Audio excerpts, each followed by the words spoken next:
100 new wayfinding signs are being installed throughout the city, directing residents and visitors to important destinations like parks, sports facilities, and attractions in Edmond. I think it will create more excitement and lead people to show how much fun they can have in Edmond on places maybe they weren't expecting to go to.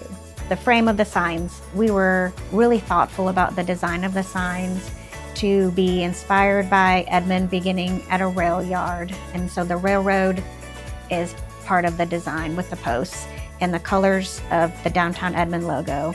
They're going to stand out and they're really going to help people find their way around Edmond. One destination that is featured on the new wayfinding signs is the Edmond Historical Society and Museum, a local tourism site located only a few blocks from Route 66. When the project first began in 2020, museum staff was asked to provide feedback about the wayfinding signs and how they can benefit the community. I was extremely gratified to be included in that conversation and say, hey, people want to come to museums. They want to learn about town history. They want to learn about the places that they're traveling through. And so the fact that we're going to have a sign pointing in our direction is just huge for us.